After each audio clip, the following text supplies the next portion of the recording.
Hi, everybody. You are listening to Judging Meghan with your host, Meghan Judge. I usually tell a story in the beginning, but sometimes I can tell when I meet a guest, I've been doing this almost 4 years, that I immediately am going to click with somebody. If you're watching this on YouTube, I cannot figure out my stupid lights and I look like I'm in a weird cloud or something. So if you're watching this on YouTube, I don't care. I look weird today. If you're watching it on YouTube, just appreciate that we have the Appreciate ability that to I'm trying to technologically look like beam I'm on a cloud and have no wrinkles today. I think you look So great. Stephanie Quayle is a singer, which I cannot wait to talk to you about because my audience knows I used to dabble in singing myself, but you're a big time singer. And she has a new book coming out called "In Why Do We Stay? How My Toxic Relationship Can Help You Find Freedom." It will be out on April 30th via HarperCollins. And we're just going to get right into it, Stephanie. We've all been put here for a reason, and we all deserve acceptance. Judging Meghan with Meghan Judge. I'm a trauma survivor from a really young age, and I have been diagnosed with complex PTSD in the past few years. I've been surrounded by death and abuse much of my life. I've been dragged through the mud and have been to the point of not wanting to go on anymore. Through my interviews with other survivors, I've learned that there is a way out. From recovering to surviving and thriving, we all have the strength to come out the other side. You are listening to Judging Meghan. I am so honored to have you on today. Thanks for being on my podcast. Oh my gosh, are you kidding me? This is such a, I'm just so grateful. Well, so tell me a little bit. I always ask people like where they're from and to talk about their childhood a little bit and how growing up. I know you're originally from Montana, but tell me a little bit about your like growing up and what it was like. Absolutely. So, yes, born and raised in Bozeman, Montana. So, if anyone's watching Yellowstone, that is the hometown that they're depicting in the show, which It's gorgeous there. uh, Yeah. it's Gorgeous. so beautiful, and the drama is not Are how people it is. when people meet you, are they like, but do we let you it know be. Kevin Costner? Like, is that what you Yes, I get. Are you on Yellowstone? Are you in Yellowstone? Will you be in Yellowstone? You should be on Yellowstone. I mean, it's so funny, like how many ways that show has just become a part of our, like anyone that's like, hey, I'm from Montana. It's just part of it, which I mean, I think it's really fun. I mean, I experienced the same thing with the Nashville television show. Yeah. It was the same thing. And, I used to watch that it- too. I loved that show. oh, Yeah. yeah. Oh, But do same. people, I did too. I was in Stephanie, it. say to you, because I live outside of LA, but there are like Yeah. I'm in a beach city, but like when you live in LA, because I grew up back east, everyone's always like, do you see celebrities every day? Like people are obsessed with finding out. They probably say that to you about Nashville because Taylor Swift lives in Nashville. Nashville. And, I lived in LA for 10 Yeah. years. So what's so crazy for me, kind of like when I go back to how the book, and we'll get into that, and the album that led to the book, that's kind of this chapter that I just never talked about publicly. Mhm. So we'll get into that. But yes, going back to Yeah. Montana, Kevin Costner, we've actually been in the same room. It was at a birthday party when I lived in LA when I was just a little bop, early 20s. But I don't remember meeting him. I don't remember, but maybe if I'm on the show, maybe season 5. Meeting Kevin Costner? Yeah, I've never met him. He's so handsome. I mean, he's He's got to be in his Is he in his 70s?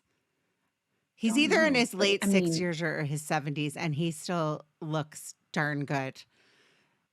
Darn good. Yeah, that's a good show. I hope it doesn't go off the air. Okay, so I think they've got one more they do. season. Okay, but I could see you playing like what is the character? I mean, we all love her. Why am I blanking on her name? Oh, I love Beth. Beth would be such a fun character. I get asked often if I have any Beth, attributes. I'm like, I have a few. Well, I unfortunately do too, I think. I have a few. I think everyone has a little bit of Beth. That's why we love her. She just gets to like really let it Yeah, all it's a hang out. fun character. So tell me, so Mhm. growing up, what was So fun. like life like for you? Did Yes. you grow up on a ranch or did you grow like that's what I picture. Yeah, it's kind of wild. So yes, and my parents split up when I was super young, and when my mom remarried, she remarried a veterinarian, and he had a farm, ranch, depends on who ranch farm. We raised cattle and bison. Oh my So I was as a God. little kid, I had no idea how cool my childhood was because I was just in it. Like you had to do your chores to get to your horse. And I had no problem with that. I would shovel manure for years to get on my horse if that's what it took. And then so that was my weekdays, right? I would be with my mom on the weeks and be on the farm and be on the ranch. And my first car was a tractor. And then I would go be with my dad on the weekends and he had a gun range. So it was just like I was wide open. And I didn't know how wide open it was, because my parents were just entrepreneurs. They're just hard workers. And that's just what you do. You just do. It, So I grew up with this just do do kind of you attitude. love animals? Love, me Love. too. Me too. No, I like talk about this often. I know this sounds weird and you might have be like whatever, but I love cows and Wait, you love huge cows? fan. Like went to the Gentle Yeah. Barn like a couple of weeks ago. Oh my gosh, my dogs are Yeah. somewhere here too. And This is I Earl. just love animals. Like I prefer animals Oh, to completely. people, to be honest. But I yeah, yeah, understand. yeah. Yeah. So you Yeah. grew up like on a ranch, veterinarian for a dad, obviously love Oh, yeah. animals. Was your childhood Yes. happy? Like, did you have a idyllic, like it was such an idyllic place, but I mean, child of yes, divorce? but Yeah. yeah, divorce is Yeah. messy, right? Like it just comes with so Hmm. much. And then when my dad remarried, now I have a stepmom and step siblings, and we became like this super Vitamix of blended Hmm. family. And now it's really great, right? Now we've all like worked out the Yeah. kinks. But when you're like an angsty little Yeah. tween, uh, it's a Yeah. lot, and it's navigating so many emotions. So I think I had a really sweet childhood. It was a hard working childhood, because we're busy little chore kids, little ranch babes. But, divorce is just messy. And I think so many times when you're little, you think it's you. Uh-huh. You think you're the problem. Oh my gosh, I just had a correlation. Wow. Wow. Because I talk about that in my book, Yeah. right? Like I talk about like I must be the problem. No, but When people piece are it all getting divorced, I was piece like, it all together. yes, yeah. That's very common. Like I've talked about this before. People, a lot of times I have guests come on, and that's why I ask about people's childhood, because sometimes what we do or what we go through in our childhood really it is what we look Yeah. for in a partner or friends or Yeah. whatever it is, our So abandonment issues. interesting. And a lot of times children of divorce, I don't want to say they don't, sounds weird, but they don't get the credit. It's kind of like, oh, my parents were just divorced. And Right. in the United States right now, our statistic is 50% of couples end up in divorce.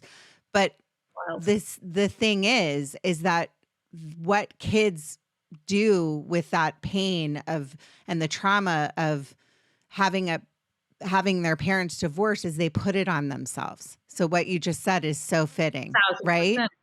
Yeah, that just hit Yeah. me Yeah. in such an honest way because I think I was sure that I think also being a very driven person that I Mhm. am, I'm like, well, I'll just get better and that will make it Mhm. better. So Right? you think Wow. from a young age you were like a fixer, like trying to be like fixing. Fixer, Yeah. trier, Okay, so I peacemaker. understand Yeah. that I mean, my audience knows I lost my dad as a little girl and I lost my sister and my best friend. And I was always trying to like, my mom remarried this psycho, but I was always trying to like be like, well, if I do this, and the trauma from our Mhm. childhoods really develops who the relationships and the people we turn into adults. And like I Yeah. say all the time, if we don't like really understand that, we're going to Yeah. continue to do these patterns, Same right? decision.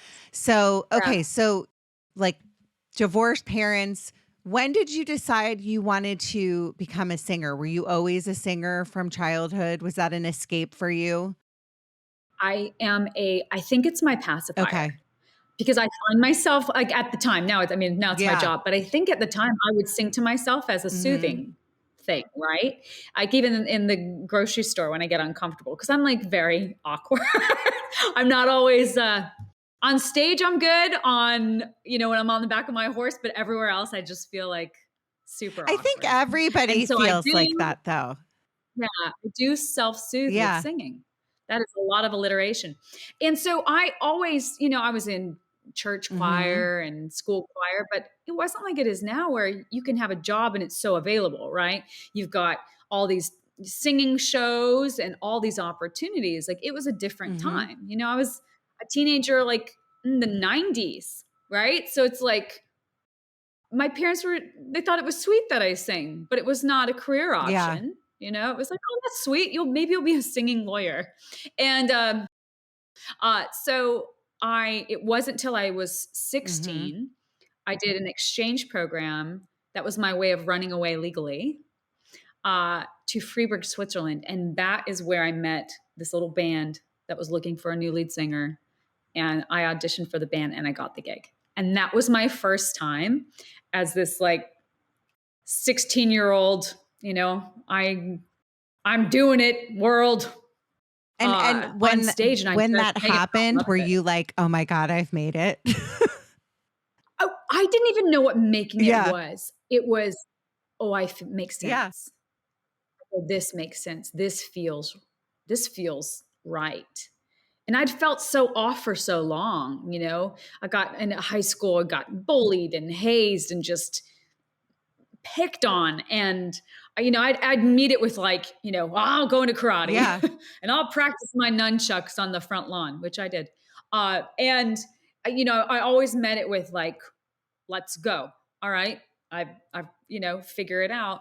And Switzerland was just such this wild turn of events that put me on stage from just kind of raising my voice and across the table to this little Swiss band.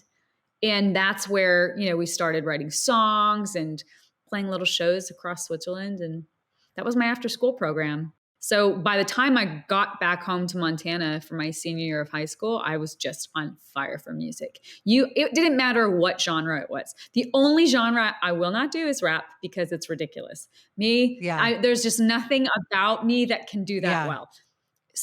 Some artists have that capacity, like Adele. She can go into rap flow like She nobody's business. I don't can. know if you've I've ever seen never it. seen her. Yes, Have you been to her she has. concert? No, I've just seen her on She's social. She can amazing. just throw Yeah. Yeah. down in the most incredible way. That's just not me. So there's things I know I Yeah. can do and things I know I will never Yeah, yeah, do. yeah. Yeah. So, Yeah. but it's such an interesting thing. Like that's not the normal story of how somebody No. decides to go into entertainment and becomes a No. singer. It's usually like I moved to Yeah. New York or I moved to LA. Right. So, Right. Very but it unconventional. is also, I want to backpedal a little bit into the bullying, like hazing thing, because that sticks with you too. It was. I mean, I can still picture the moment. Was it because girls were jealous or what was it? I don't know what it all Mhm. was at that time. It was very much kind of like, what do you call it? Like, not like everyone that got hazed, it was kind of accepted. Mhm. It wasn't like it is now. Well, but it still happens all the Mhm. time now. So it was kind of like they would just choose that one Mhm. person, and I was just one of Mhm. many. But I do remember. So I'll give you the scene. I was coming out of a class. I had to stay after to do a test. I think I'd been sick or something, so I was out longer.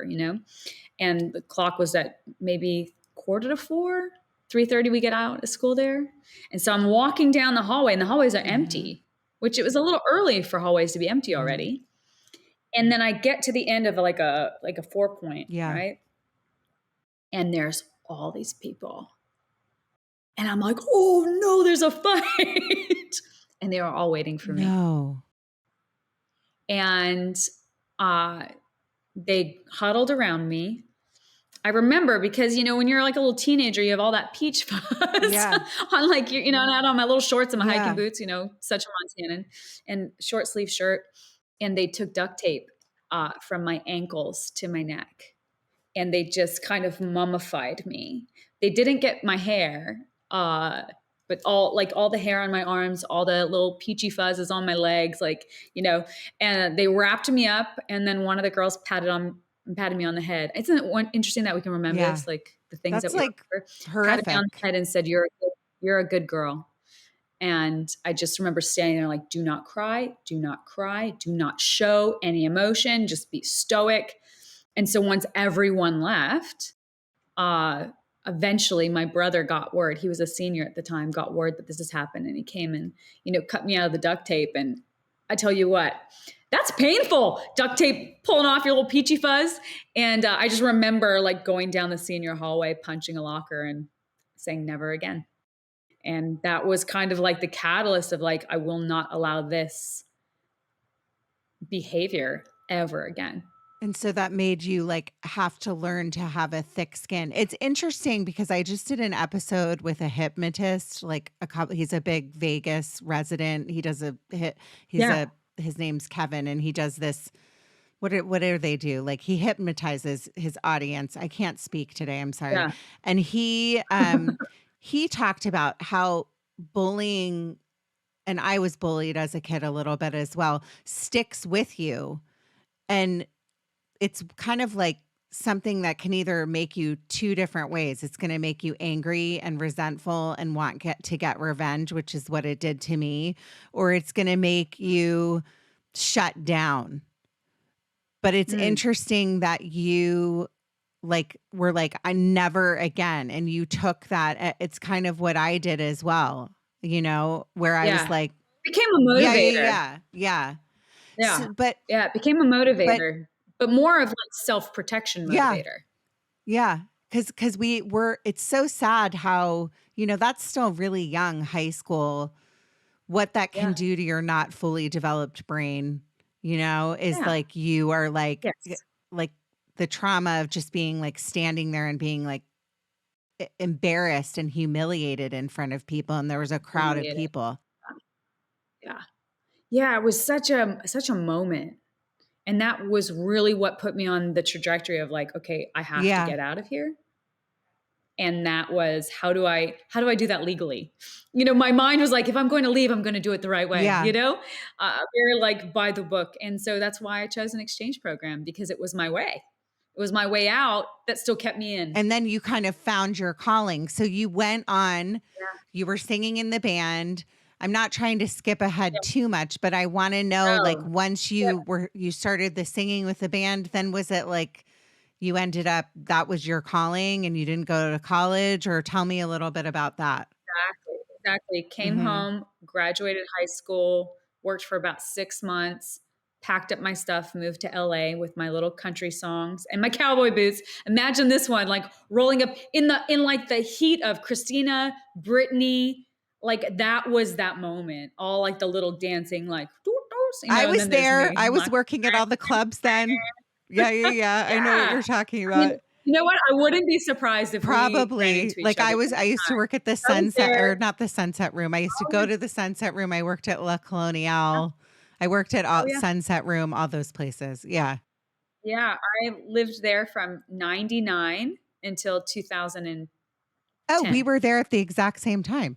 I moved to LA in 99. When you read like all the little crevices of the book, you'll be like, yep. I know all those places. But when you moved to LA to pursue your singing, so did you immediately like get signed, or tell me about that? Because country singing. No, not at all. Okay. So were you like everyone else, like working odd jobs? Like you get people that aren't like come here with a dream, by the way, which is like, it's like every day somebody gets off a bus or whatever they do. And you go, well, what's next? You think you're just going to like come here and you're going to be walking down the street and someone's going to go, oh my God, you're so pretty. Like, let's get you an agent. It doesn't work like that, everyone. I'm just telling you. Right. I did all kinds of odd jobs. I mean, I hostessed at restaurants. I worked retail. I was an extra extra in any little, TV thing, music videos. I mean, I got a few little acting gigs, but never with lines. But they would would pay me for my, like, look at you're thinking, look like you're thinking. I'm like, I can do that. I could do that. And so it was just, I kind of just dabbled in it all because, a paycheck's a paycheck. And I'd work on my songs. And most of the time what happened is I would meet producers, managers in music, and they would be like, you're great, let's change you. And can you dance? Can you, can we take you that you are and change it to what we need? And I finally got to a point where I was just like, okay, this is no, and I can't dance. I can, but never like in the way that would be needed to the level of, like the like a like Britney, like a Britney. Yeah, I don't have those skills. But also you're like you were trying to be, I'm assuming, a country singer. Yeah, I was just this little, like I had my little guitar and my little, exactly. So it wasn't like, it just was I just didn't think about like Nashville's the only town. I was like, there's tons of West Coast country artists. Like, I'm gonna just go. I know LA. I know California. That's familiar. Nashville is very far away. So during this time, so we kind of speed you ahead a tiny bit to like 2008, I think it was, when I finally, or maybe seven or eight, I put my own foot down and I was like, I'm done being told to change, meaning in my music, right? My music and my style. I'm like, I'm just going to get another job, and just one job will be for my bills, my living, and one's going to be for my music. And I'm just going to do it myself. And I'm just going to get my friends to play on the record, and I'll find the money to get the music produced. And I had a buddy of mine edit my music video, and I couldn't pay for it. So I went to his house. He just bought like a new house, and I raked the leaves to, like, that was the trade. He was like, well, I was like, landscaping, you got it. Like, what do you need to get this paid for? So that was like 2008. And then early 2009 was when this tragedy struck my life with my boyfriend of, multiple years. I'm raising his daughter with him. I was going to ask you a question, which I'll get back to in a second. And then he dies in a plane crash at the Santa Monica airport. And my world stopped, obviously. And for 5 days I grieved. And then at the memorial service that was public at the Santa Monica airport, I discovered I wasn't the only woman, and that was confirmed that night. So I only had 5 days. And when you said that you had lost your dad when you were a child, I was just thinking about you, because Eden, his daughter, was 12. Yeah, so was I. When he died. Yeah. Wait, and at the time, I just wanted to protect her. So tell me, because that's like a huge piece of why you wrote your book. Huge. I mean, I'm assuming the main reason. Yeah. Tell me how long, tell me a little bit about him before we go into like the revelations of what you found out. How long were you together? Completely. How did you meet? What did he do? Are you comfortable talking about that? Completely. And I do go full, again, going back to the book, like I share so much of my story so that it can really like pull up the rugs, open the closet doors, let the skeletons dance. Like, it's all good, because this is really a story of how was I complicit? How were my choices and my actions? Because I didn't have the knowledge and the wisdom to see the signs, right? And the whole point is, with Keith's expertise, understanding, being a professor of narcissism, he can speak to the things that I didn't know. So we take my story and go, okay, this is what she missed, right? So when I met Paulo, gosh, I was early 20s. I was working at a clothing store. You probably know it, Planet Blue at 14th and Montana. I used to love that store. Yeah. They had the best jeans ever. So we probably met did. Because I managed that clothing store. I used to go to the Planet Blue, and was there one on La Brea too? I'm trying to. There was one in Beverly Hills. Oh, well, the first one was Malibu. Okay. I've been to that one. Monica. Okay. Yep. Yeah. Cross Creek. And then Venice. And then I think Beverly Hills. And then they sold it, but I don't know if there was one on La Brea. Okay. I might be going crazy, but I've been in there, so I know exactly what it is. Yeah. And they always had the best jeans. Yeah. Yes. So you were working in retail. He walked in. Actually, I was closing up the shop. It's like, and when you listen to my album On the Edge, it like chronologically walks you through the story in a very song form. So for anyone watching or listening, when you listen to On the Edge, listen to it from start to finish because it takes you from the beginning to the Okay, now. I actually listened to it, Edge. and listeners, Stephanie has, if you're not familiar, she has a beautiful voice. You kind of remind me a little bit of, I don't know if you've gotten this, but Faith Hill. Well, that doesn't hurt my feelings at Well, all. because I It's love amazing. Faith Thank you. Hill. I like, Love Faith Hill. but you look like her a She's- little bit too to me. So anyway, these I went all these a compliments. different direction. So he walks in. You're closing Yeah, this so door. he's so I had the door, closed and locked. I was getting ready to like shut down the store. It was the end of the night. And he comes to the door with his daughter. And she was probably like 6 or 7 at the time. And I'm just like, I can, when you can feel someone looking at you, but you're like, don't look, don't look, don't look. And I'm getting ready to like close the till, like do what's that called? Where's my words today? Where are my words? I've been doing this all day too. Not consolidate. Everyone knows what I'm saying. We get it. I was getting ready to close the shop. And he's like looking at me, and I look up because there's like floor to ceiling glass door. And I'm like, oh, and then I see the little kid, and I'm like, I have to go see what they need. And that was the introduction. And so he was looking for a gift for his little daughter's birthday. He had to go to with one of our friends, and he was running late and stressed. And so I was like, okay, come on in. We'll find this tiny child a gift for her friend. And that's how the conversation started. And I had a show coming up like the next couple days, and I had little flyers by the register. My boss was so amazing. She was so supportive of my antics that, I'd be like, hey, I have a show next week. Can I have my little, she's like, yeah, put your flyers out. And so after, I don't know what he bought. I think it was like a little necklace or something, like just something little. I mean, we were a woman's store, not like a kid's store, but sometimes you make things work. And I just said, hey, you should come to my show. This is what I do. And he said, okay, well, I'll bring a friend. And so then he came to the show that following week, and I was completely taken by his daughter.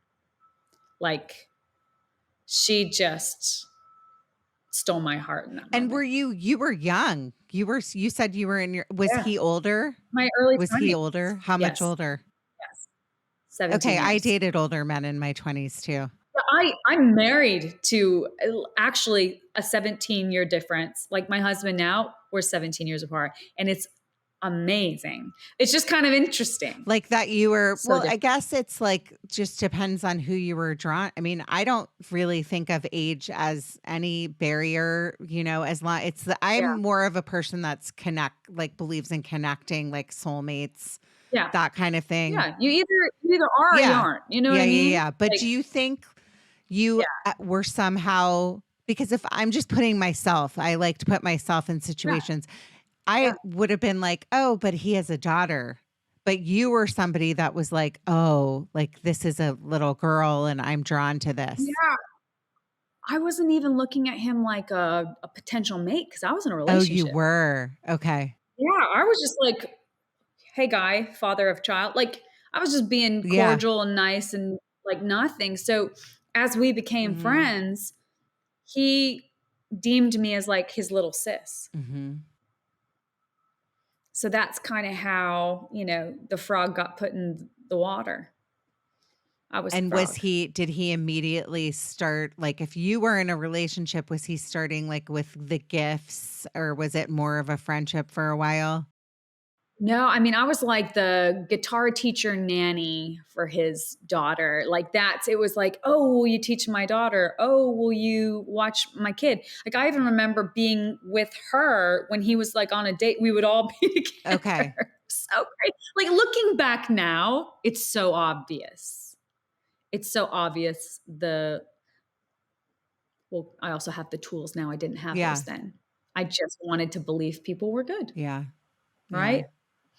And unfortunately, I've had to learn the hard way as well as you, that I go into the world still with like very Pollyanna, and I've learned that people are not always good, sadly. So here's my new approach, and I just exercised this approach with a business conversation, and it's I Pollyanna as well because I just want to believe Mm-hmm. people and trust them at their Mm-hmm. word, and then I ask challenging questions Hmm.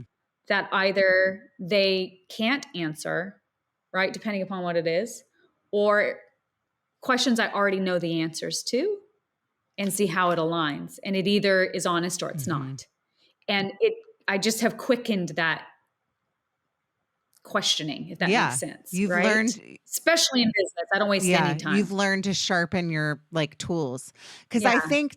too, like on a side note, LA is and I don't know what Nashville is like. I've been there one time. I loved it. But LA coming from, I'm assuming you coming from Montana, although you had like the bullying and stuff. It's like probably Yeah. small town feel, like people tell you like it Yeah. is. I grew up in DC, everyone knows everybody, and I grew up in Potomac, Maryland, and people were just like, they Yeah. weren't like, I mean, they were full of shit in a certain way, like, but they were It's different. different. Like people that Different. come to LA, a lot of times all they are coming here for is, especially like in West Hollywood, those areas, they want to be Yeah. famous.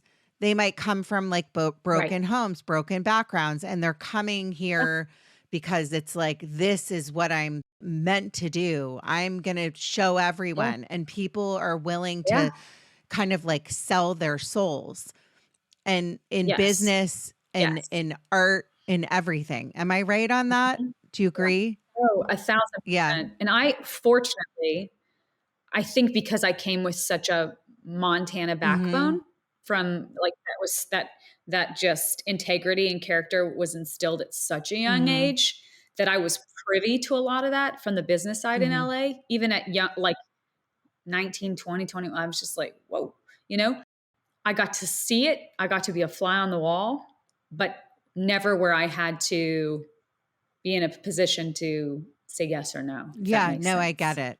Like I just, there was only one instance where I was like, okay, I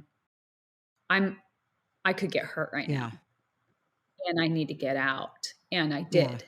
And I'm so grateful because I know a lot of times there's such pressure of like, well, I'll just do it this one time. I'll just compromise my soul this one time.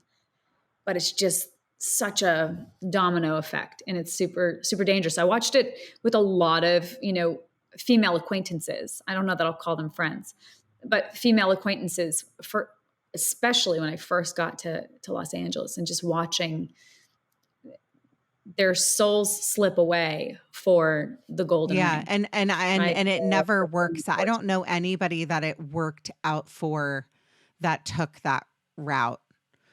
And I Yeah, think I yeah, I think don't either. about situations that I put myself in when I was young because I was so desperate to like become Right, famous and get an acting role and all this stuff. And I'm just sure. like, "Oh my God, like I'm so freaking lucky that I made it out Yes, and I'm okay." So yes, tell me yeah, I get tell that. me okay, so then you're being like kind of like wooed, like teaching the guitar lessons. Tell me a Little little bit sis, like more yeah. about how the relationship evolved.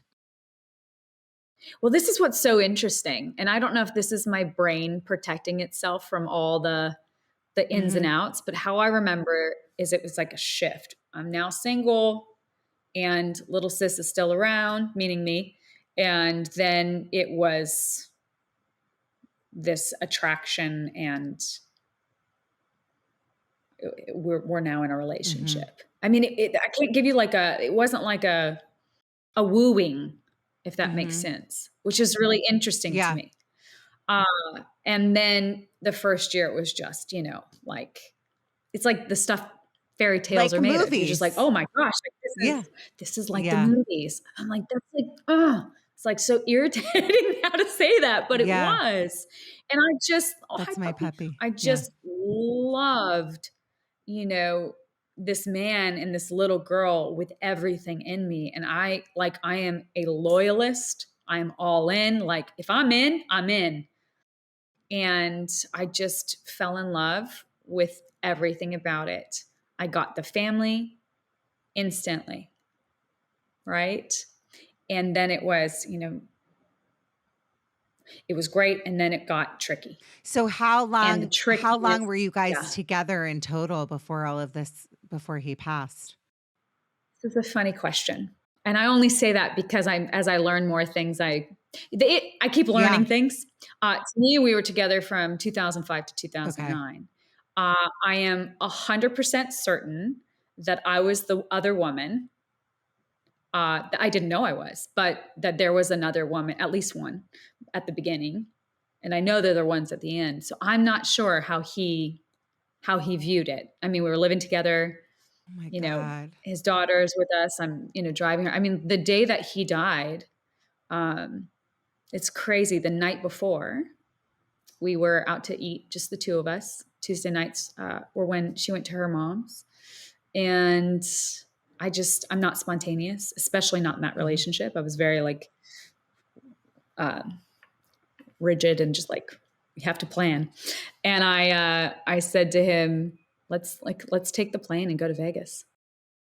The night before, the same plane he crashed in. Okay. So he had a small private, but was he a pilot? My stepfather was a pilot. He was a pilot by just for fun. An amateur. Yeah, just for fun. Exactly. Yeah. So my stepfather growing up had a small Cessna. So I would fly in that. It was terrifying, by the way. So you were used to just like upping and flying out of Santa Monica Airport, and I flew with him so much. And that's how I know I trusted him with my life. Every time I got in that plane, I never even questioned it. Never. And so the night before, I'm like, call the airport. Let's go to Vegas. Don't worry. I'm not going to try to marry you. I just feel lucky. Let's go. And so he's like, okay. And he called the airport and thunderstorms. Couldn't go. Wait, let me ask you something, because we're going to get more into this. Are you spiritual? Yeah, yes, me too. Very. If that's not a sign from God that you're supposed to be here and something's about to go down, I don't know. As you just said that, I have chills all over. I say this with, I don't wish ill on anyone. That's not my job. I will say this. I don't know that I'd be here if he hadn't passed away. Because was it a tech, before we go into the rest, was it a technical issue on the airplane? No. It was pilots. It was on him. So my understanding is, and what, in writing the book and doing the album, I went and did a little, investigation of my own. My understanding was the kind of airplane that it was, there's a dial. And the way that the fuel, you can have it on a, right wing, right wing tip, left wing tip. I think it's a Marchetti plane. So anyone who understands this, it's just a dial. And my understanding is it was on the tip and not on the wing. And the tip was empty. It didn't have the fuel. So when he took off, it stalled at, I think, 400 feet and just off the runway. So he thought he could turn back. And as we both know, with flying at that altitude, there's just 400 feet. There's not enough to go back. Like, had he tried to just let it ride without turning back, he might have been able to survive. But when he turned back onto the runway, all that fuel upon impact, it just took it out. So, oh God, that's scary. So intense. And very scary being in these small planes. We had a scare one time. We were flying over Green Turtle in the Bahamas, and I hated my stepfather. He's a monster. I'm writing a book about everything I went through as a child myself. But the if you've been in a small plane, like if something goes wrong, it goes beep, or like, wah, or you have an alarm. Yeah, it's It's so awful. scary. And I was in the back Yeah. and my mom was in the front, and I think my brother was with me. And when we landed, he was like, well, that was close. And this is somebody I did not trust. Oh, Yeah, it was geez. very scary. But they Yeah. do all the technical checks and all that stuff at the airport. So like it was something he didn't check, or not to go too much into it. Yeah. Yeah. You know, I think that, you know, based upon my minimal understanding of that moment, just based on what people have shared with me, it was hurried. Okay. And, you know, trying to catch a sunset. Yeah. And those small planes are scary, I'm telling you. Okay. Anyway, so that aside, so you find out, I'm sure you were a wreck when you found out. Did you have to tell his daughter, like, or did the mom? I was, okay. yeah. So this is what's so crazy. I had to tell everyone. So I got the call that there had been an accident. I wasn't told that he was dead. And so his daughter was with me at our house. She was in the bedroom watching TV. I was cooking dinner. I mean, it was such a normal night. And I was getting ready to cook dinner, and then he was going to come home, and then I was going to go perform at a show that night. And I get the call, there's been an accident. You better come quickly, like get down here. And so where we lived, we were about 20 minutes from the Santa Monica Airport in the Palisades. I grabbed Eden, put her in the car, drove so crazy fast down the PCH, called my dad. I don't know if I turned off the stove. Like, I don't know. I don't have any idea what happened during that time. It was just adrenaline go. And we got to the Santa Monica Airport, just started running, and it was fire engines and police cars and just running toward the runway. Because in my mind, I wasn't thinking about me. I was just thinking, what if there's a moment she gets to have with her dad? Like, if he's still with us, like, I got to get this little girl to her dad. That's all I could think about. And so once we got to the runway, the police officers stopped us and said, you can't go any further. And that's when they let us know. And so I had to call her mom, call his mom, and it was the craziest slow motion, sped up, traumatic.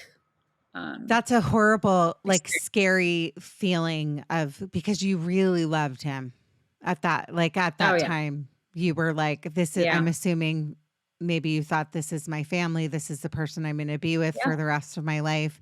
And then you talk about grieving for just 5 days. So what happened? And also, grieving for 5 days is not enough. No. Not long enough. No, by the way, Stephanie, grieving takes a lifetime. I'm still grieving. There's no such thing as, you know, and in my case, it's 15 years now. It's just come up with the 15th anniversary. And I think that the beauty about what happens with our relationship with grief, at least in my case, is that I have such empathy for others.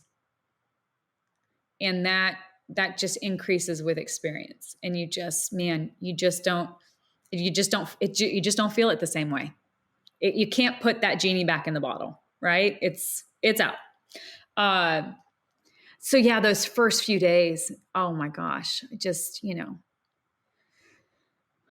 awful.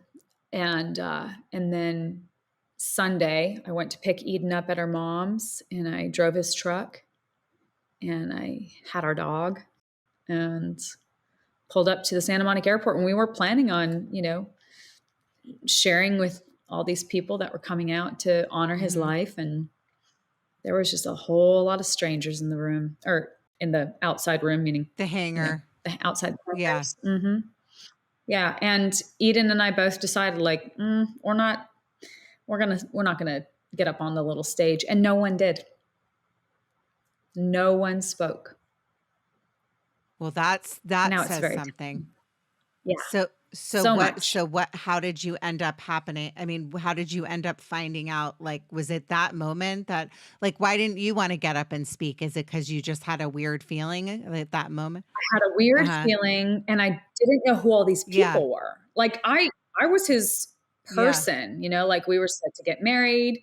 he had the ring, all the things. I'm raising his kid with him. Like we were a family. And I knew all his people, so I thought. And I didn't know who all these people were. And there was a lot more women. And I just remember being in the sea going like, who are these people? And so even one of my friends said that. I kept saying that. She's like, stop saying that here.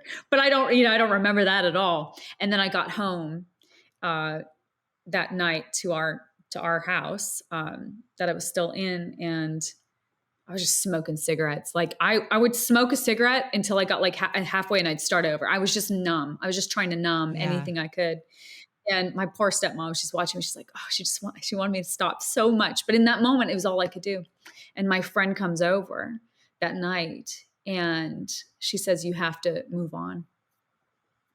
And I'm like, hold on a second. Like we are not even finished with the dental records. Like I'm still not, I still have to, like, what are you even talking about? Move on. Like there's no moving on. And she goes, well, his girlfriend came up and introduced herself to me today. Yeah.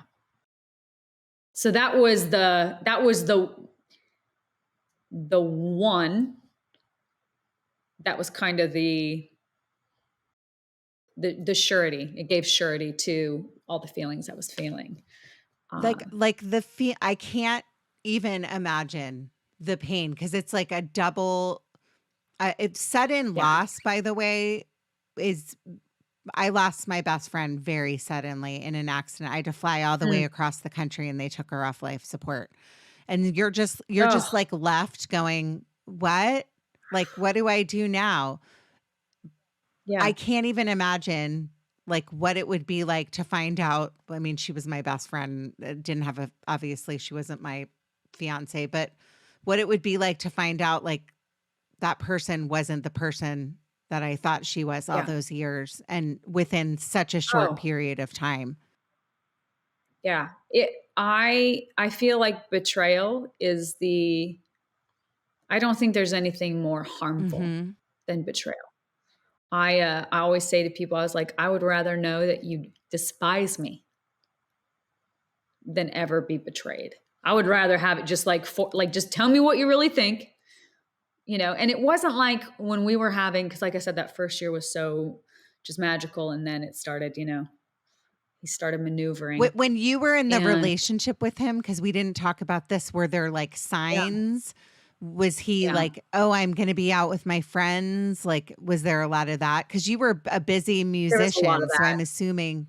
Busy and I'm working and I'm taking care of his kid, and we're building a life together. So, if he came in late for dinner, it was because he had to be late at the office, or if he had to leave to go to, to his other job at this, supper club that he was one of the owners in. It was I never questioned it. Right. I was like, well, he's a hard worker. I didn't know he was hardly working. So he was an entrepreneur and is that what he did and anybody that works in those clubs? My God. Yeah. Yeah. I think that he portrayed a lot of things, not only personally, but in his business world. I think he was very charismatic. Everyone was captivated by him. Like women just fell all over themselves, and men just wanted to hang out with him. Like they just wanted to be around him.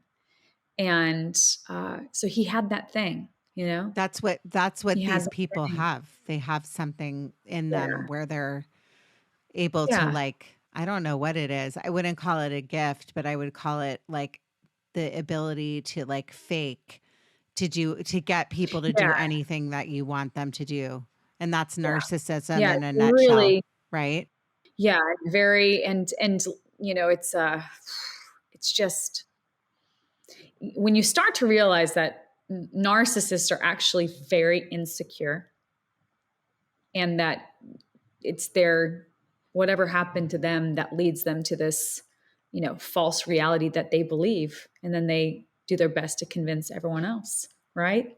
That it is what it is. I mean, I have adverse reaction when I hear anyone say that someone else is crazy. Me too, by the way. I have no tolerance for the I C don't word. either. I Yeah. have zero. You can call me an a-hole, an MFer. I don't know if we can swear on the Oh, show. I I'm swear trying to all the behave. time. I swear all Okay. the time. Okay. But like, you can call me anything except crazy, because that was weaponized every time I questioned him.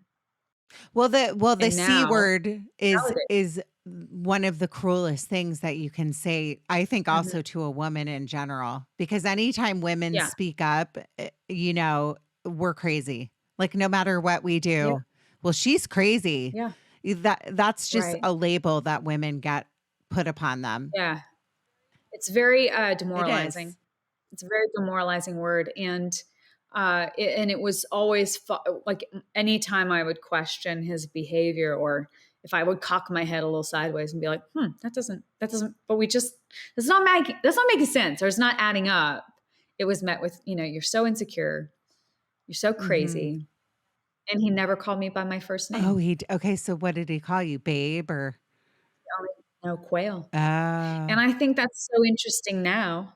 I was doing the like little Destiny's Child song the other day, say my name when no one else uh-huh. is, I was like, man, he really couldn't say my name. And I wonder if it was because he didn't want to accidentally call me by someone else's name. So calling me something so different, right? Because Quayle is very different than like a Jennifer or a Tiffany or a, whatever.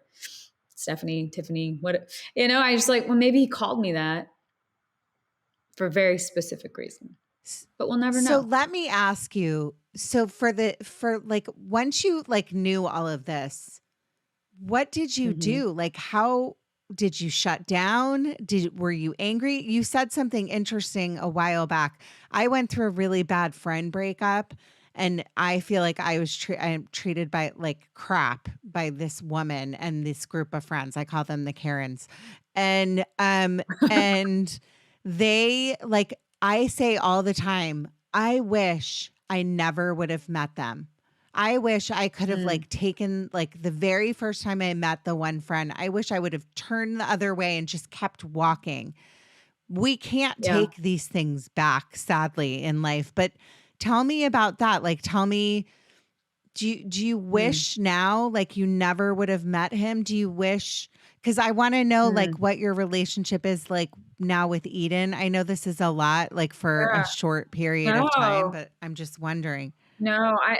You know, I'll say this. I, I wouldn't, because it led me to my Mm-hmm. husband, who is just goodness, kind, caring, patient, all the things that you don't have to try for. You just are. Mm-hmm. And had all those things not happened, it never would have put me in that room with him, in that moment with him. Uh, Now, we'll start there. Eden is the greatest gift that came into my life, and I cherish her. Are you still So are if you you were to still in say, each other's lives? Okay. And actually just went to her oh my wedding. God. So it was that. So do Yeah. you like what was that like for her to find out like about her dad? Was Yeah. that hard? I think it, it's from her, it's been very hard for Uh-huh. her. And she is actually who I borrowed courage from, because she started painting her way through her healing. Mm, She's an incredible mm, artist, incredible mm-hmm. talent. And she started painting it. And that's what led me uh, to write my music, because she said to me she was doing her college thesis, her senior year, and she's painting her way through all these emotions, and she's like understand, because the relationship that happens, it wasn't only with him, but it's also with women, like all, how to understand that, because she was privy to it, she just didn't know what it Mm-hmm. was, right? So she was seeing things. Introduce someone as a friend, Oh, you don't know so like he the was layers bringing of other women around her and she didn't understand it. Wow. Because she was still it. too Yeah, young. Yeah. just too young. And so when she, asked me if she would, if she could interview me for her video thesis for school about her dad, I think I was sitting right here. And I said, okay. And I was, thinking of all the nice things I could say. And she said, because I'm not going to keep a secret anymore. I'm going to expose this through my art. And I was like, oh, we're doing this. And so that was the first time that I felt this just kind of like release of, she doesn't need me to protect her anymore. She probably didn't need my protection anyhow. She's an amazing mom, like all the things. But when you're in it, I was 29 when he died. She was 12. I just wanted to protect her. And so to have this kind of moment where, okay, she doesn't need me. I can try to write these songs. Yeah. Yeah. So does she, that's what led to the songs. So then you start, like, does your music career like really take off? Are you like, well, my music career was going the whole time. So when you ask like what happened next, I was really good at being angry, avoided hurt, avoided pain, avoided sad. I'm just going to stay in this, like, I don't need anybody, I don't trust anybody mode. Right. And then about 9 months after he died, I met toxic number 2. And he came with the full love bombing. I'm going to show you that you can trust men again. And then I fell into that relationship. So this was a pattern for you. Yeah. How did you break the pattern? Did you like realize like after the second, like I need to get myself into therapy? What did you do? I did. I had gone to like emotional rehab, which I call it, where I worked with psychologists for an entire week to really figure out like, what is it about me that keeps doing this? I put myself in grief counseling, which for anyone listening or watching that is dealing with grief, I wish someone would have said to me, don't wait, go immediately to grief counseling. Because I just didn't have this, I didn't have the understanding. I didn't have anyone saying like, I know how you feel, and you actually believe them because they've actually been through it. And so I started doing one-on-one grief counseling, and that was so revealing. And then that led me to going to a group counseling with a group of strangers. You only know their first names here in Nashville at Alive Hospice, which has the most incredible grief counseling programs. And I just was able to start peeling it back. And then I met one of the women that he had relations with. And I sat her down. I said, I just need you to say it to my face. I'm not mad at you. Did she know? Did she know about you? Not until after. Oh, so everybody found out after. Yeah. And the second one. Yeah. Oh, the second one. The first one, I think all his friends knew. My friends didn't know. You know, this is such a common thing, just so you know. I mean, you would be shocked how many women, you wouldn't be shocked because you know. Have repeater syndrome? No, it's very common. And it's also like so common, like what you went through where you're like using the C word. I mean, I have very close friends that like have, gone through this and been abused, like physically abused. One of my very close friends. And she kept being like, well, what did I do? Like, what did I do? It's like the guilt thing. And then like, she's not in another relationship, but she's always questioning like, what part did I do? And there's a lot of like the blame game on yourself. Whereas if like you take we don't know actually when we grieve someone and you go through all of these things, like what the steps are. That's part of why I do what I do, because I want to normalize talking about grief and like you write the book and you're singing, because if more people, it's a wild ride. If more people normalize talking about their mental health and shitty things, and this is a common thing, narcissists seek you out. And it's not your fault. And I'm sure you know that now. Right. Know that now. But it takes work. Now. But right? Mm-hmm.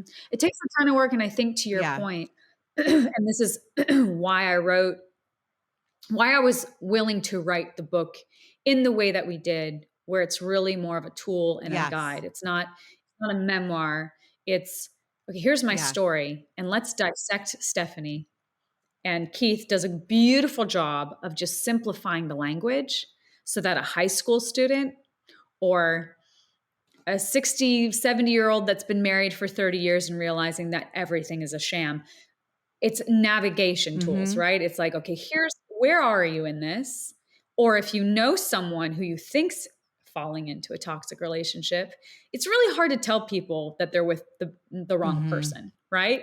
So I'm like, I can just see, like, maybe just take a read of this book, like just listen, read this or listen to, however, because that's so many people warned me. My family got it, saw it, but we see what we want to see. And raising the level of awareness like we're doing right now, and the point of why we're like taking the shame away from, we made mistakes, we were complicit in decisions, we made choices, we stayed with the wrong people too long, we chose to see potential over what was in front of us. Like, I'm speaking to myself. Like, these are all the things, if we start talking about it, then we open the door. And then people go, oh, me too. I stayed too long. And I kept thinking he was going to change. And when he was good, he was really good. And it made the bad less bad because the good would show up. Right. And it's all wild. Can you tell me, and also just so you know, these narcissistic kinds of like people, and I don't know if it's okay for me to call him, he sounds monster-esque. I don't know enough about him. Are you? I have no issue with. I don't want to offend your monster. But they play the people around them too. So it's not just like, if they're going to manipulate like their girlfriend or their fiance, they're also going to manipulate the people around them. So the people around them go, well, wait a minute. No, it's the other person. And that's something that people should understand too, because you can be played, even if you're a friend of this kind of person or whoever it is around you. Believe me, it can happen. It's happened to me. So I want to know so the book's coming out April 30th. Yes, April 30th. I'm so proud of our little book. Okay, I can't wait to read it because I don't have a copy yet, but I'm gonna get one. I'm excited to read it. It's Can you repeat the title for me if they're not watching on YouTube? Absolutely. Why do we stay? How my toxic relationship can help you find freedom. Okay. And then how do people find you if they want to listen to your music? And are you touring now? Tell me about that. Yes. All things stephaniequayle.com on my website. You can find me on all the social media, all the different places. I'm not on the Snapchat. Yeah. But YouTube, Instagram, Facebook, X, and all places music, Spotify, Amazon, Apple. And yes, we're touring and getting ready for a book tour, which is really exciting because it's new. So we're incorporating music and the stories behind the songs. Oh, I love that. That's a great idea. Yeah. Are you going to be in LA? It feels really cool. I'm planning on it. I just don't know the when. Okay, I want to come see you. So I'll keep you posted on it. Yes. I can't wait. That's such a great idea to do that. Everyone, thank you, Stephanie. It was such an honor to meet you. You're so great. I mean, honestly, I really mean that from the bottom of my heart. In closing, you matter. Your story matters. Keep going. Judging Meghan with Meghan Judge.